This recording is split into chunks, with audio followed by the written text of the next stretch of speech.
fantastic, Pankaj, and an absolute pleasure to be with you today. And thank you for your warm invitation to your podcast. Yeah. So for our all the audience, I would like to give brief about Gautam is doing a phenomenal work in the field of the coaching, and he is a global thought leader. He is the one who is a CEO of a company called the Right Selection. And one good thing what I liked about Gautam, he bring all these international experts on the platform and make bring lot of values for the audience through the various the sessions. What do you conduct and what you pull people there. So thank you so much for joining, Gautam. I would request you to please share a brief about yourself, about your journey. Fantastic. Thank you, Pankaj. Thank you, Pankaj. So, first and foremost, my background, I was born and brought up in London, UK. So, my entire sort of foundational years of education from your O levels, A levels to university was in the UK. So, that was sort of my first phase of my life. I then moved to Dubai and joined the sort of family business, which was about personal and professional transformation, leadership development experiences. It started off with a business bookstore where we used to have books, then audios, then videos, and help leading organizations across the Gulf region build a library so that they provided knowledge and encouraged a culture of learning within the organizations. That led on to then bringing the authors of these best-selling books for live events and inviting individuals, entrepreneurs, and corporate leaders to attend these programs. And then lots of large organizations said, what next? Let's bring about these speakers to our organizations privately. So it was a very organic growth from a bookstore to events to private client engagements and then executive coaching and customized training. In recent years, 4 years back, I then moved to Mumbai. So sort of have the pleasure of a multicultural background between Europe, the Gulf, and now Asia, in this case, India. I've not actually worked in the corporate sector. When I say not worked, I entered as a business entrepreneur joining the family business, but I certainly had my wealth of experience working with leading corporates across the region. So definitely very familiar with the corporate sector, and our leading clients are industry leaders from the corporate world. So in the life of everyone, there is a turning point which make you think to take a turn and shift towards this in the journey, career journey. What made you to shift towards this entrepreneur journey? So to me, my biggest passion is people, and that's been from a very young age. So to me, when I joined the family business, my dad said to me, he said, join for 6 months, have an experience. If it is something that you enjoy, he's saying, but at the end of the day, one thing he always told me from a young age is that we spend more than half our lives, people say 70%, 80% at work. So most important in any career path or in any entrepreneur journey, you must absolutely be deeply in love with what you do, because every journey of an entrepreneur goes through ups and downs. It's a part of a life. It's like a roller coaster. We have extreme highs, extreme lows. Nobody is exempt from two things, my dad said: change and challenges. So the first 6 months of my entrepreneur journey was sort of one turning point where I really enjoyed the quality of people that I met. When you meet good quality people, you have meaningful conversations, you learn, you share, you contribute, you feel uplifted, inspired, encouraged. So that to me was a turning point of realization that this 6 months trial was going to become a lifetime career as an entrepreneur in the space of leadership development, whether it's an individual, an entrepreneur, or a corporate. So that was probably phase one. If I look to another phase, it's about always asking the question, what next? What new value can you bring? Because you don't want monotonous, you always want to continuously grow. So therefore, from just being a bookstore, you said, what next? And my dad and myself said, let's bring the authors of the most popular books to live events. Because most popular books, why? Because if the book is popular, it means that that book is adding value. People would love to meet that guru, that teacher, that author in person. So we selected the authors. So that became a new turning point from moving from a bookstore to an event company. And then the next turning point would have been like, what next? And companies would say, we want to engage these speakers privately. So you open another division. So organic growth happens, and these turning points happen when you are open, nimble on your feet, and you realize that you have to adjust, grow, and diversify. So I hope that gives some context to your question, but happy to give more clarity if you require. Another comes to my mind is Gulzar. He's a famous poet from the film industry. Yeah, he also started his journey from a bookstore. He was having like this, he was keep on reading the books, and suddenly, he also took this big leap in his career and the life. And what Gulzar is, we all know today. Right. So it's really very inspiring. What you said is change and the challenges. What your father might have, I shared with you, and which very much relevant to each and every one of us, part of life. I would like to learn more about that. That what are the leadership changes or the challenges which you see for the future leaders? Because a lot of technology interventions are happening. We are keep on understanding and learning about the intervention of AI, especially the Chat GPT, and so many things are coming. How do you see the change, especially for the leadership? Well, one of my favorite quotes is, like, stop learning, stop living. Mahatma Gandhi said learning is a lifetime journey. And to me, at the end of the day, as a leader, we need to constantly learn, we need to constantly upskill, we need to be open because times are changing. As we said, the biggest change is technology today. Technology is omnipresent in all our lives. Technology is removing the monotony of things, and you have to always upskill yourself.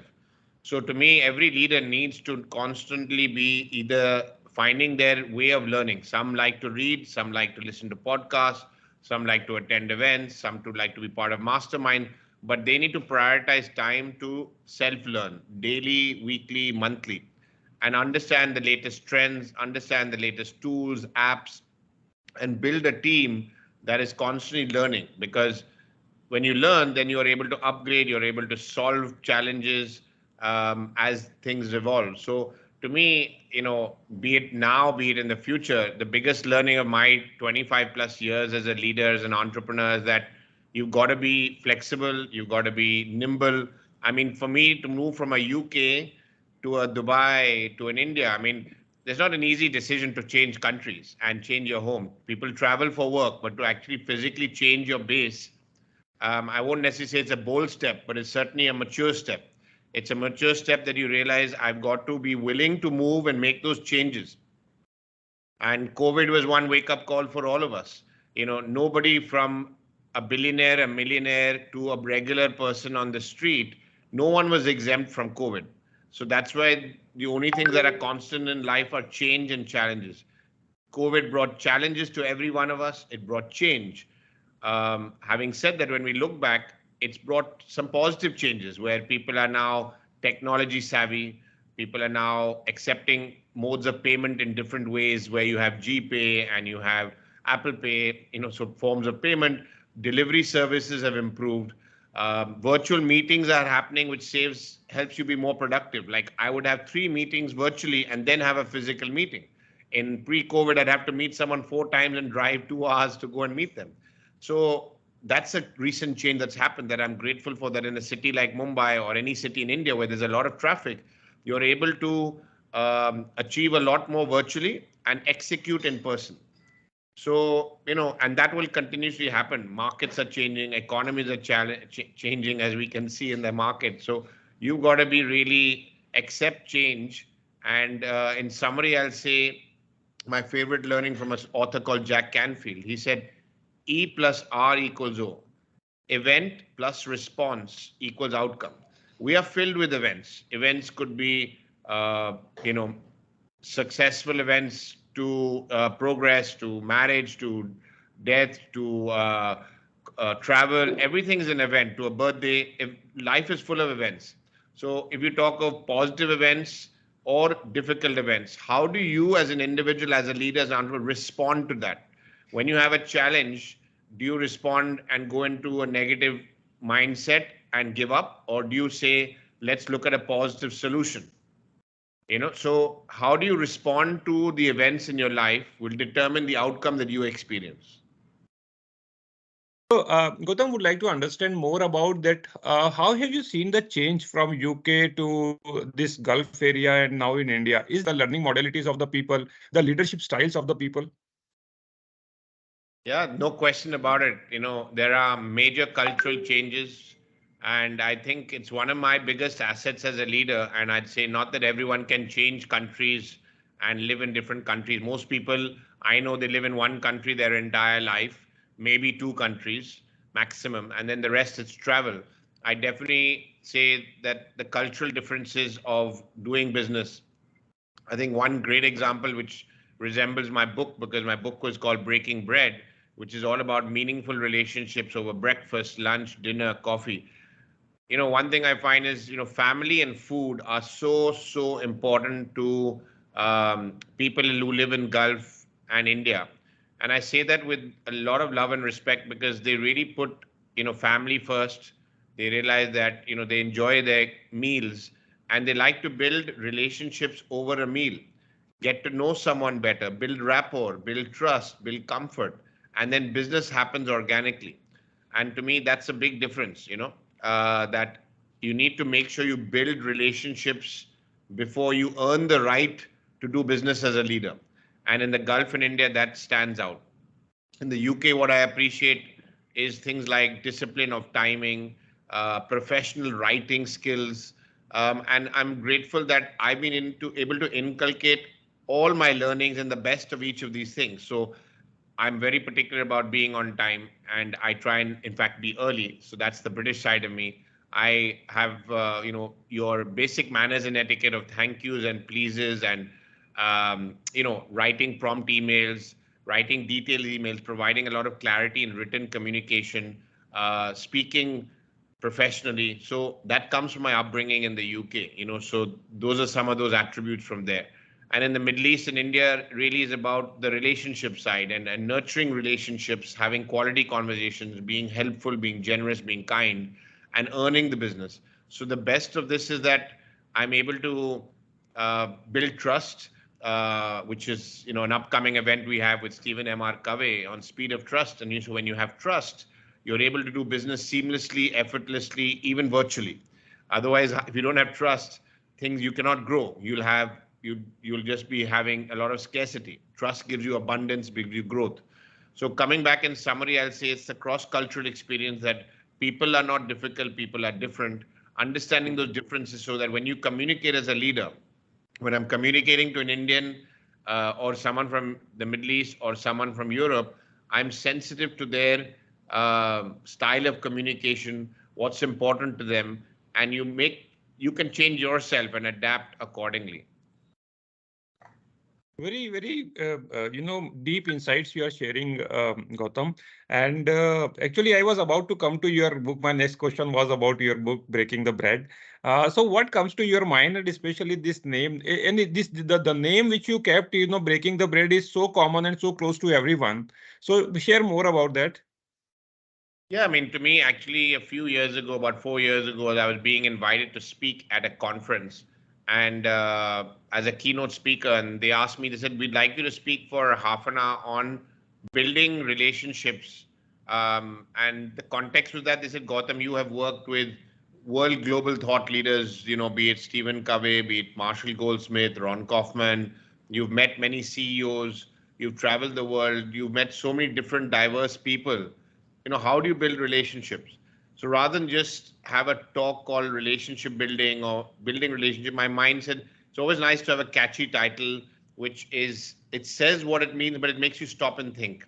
And I was aware of this term breaking bread, from my days in the UK, where they literally break bread.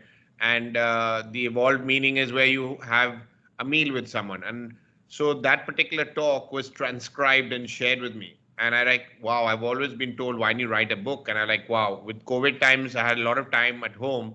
I said, this is wonderful. I've got a start of a transcription of a talk I did on breaking bread, which was the title that everyone loved at that talk. I said, wow, that could be the title of my book. So it happened to some extent by chance. And then that transcription, I spoke to some friend who's a publisher, and he said, make it a small book. I said, I want to make a book that even a non-reader will read. Why? Because people reading habits are not as strong as they used to be. So I want a book like Who Moved My Cheese, The Fish Philosophy. These are short, easy books. Then I want the font to be large so that people are comfortable to read it. And then that's how the book came about. So Breaking Bread, large font, simple to read. And he said just add some true stories because people love stories that validate that. And I shared that Breaking Bread goes way beyond a meal. How do you communicate each and every day? How do you communicate in your emails? How do you communicate on WhatsApp? How do you communicate in a meeting? How do you communicate in every form of your life? Do you communicate with energy? Do you communicate with emotion? When you communicate with energy and emotion and feeling, you connect with people. It otherwise it feels like a transaction. I see people writing one-line emails. That to me feels like very transaction. I know it takes a little time, but when someone writes a mail and communicates with a bit more emotion, then you seem to connect with the person. And when you connect with people, that's where it becomes a great value add. So that's a big plus. So that's a key thing. One more quick example I can give you is the fact of like when you wish someone happy birthday. Today people send endless WhatsApps, endless Facebook messages. Now if you receive 100 messages happy birthday, you'll not even know who wished you, who didn't wish you. You'll forget. But when you receive a birthday wish from me, it will have a photo and of Pankaj and myself and say, Happy birthday, Pankaj, wishing you all the best. Now, that photo impresses in your mind that, oh, wow, this is when I met Gautam, example. Or it'll be a video message from me saying, Hi, Pankaj, wishing you a very happy birthday. Have an absolutely fantastic day. Great year ahead. Look forward to catching up soon. Now, you saw me and you heard my voice. You're like, I can't forget Gautam's birthday wish.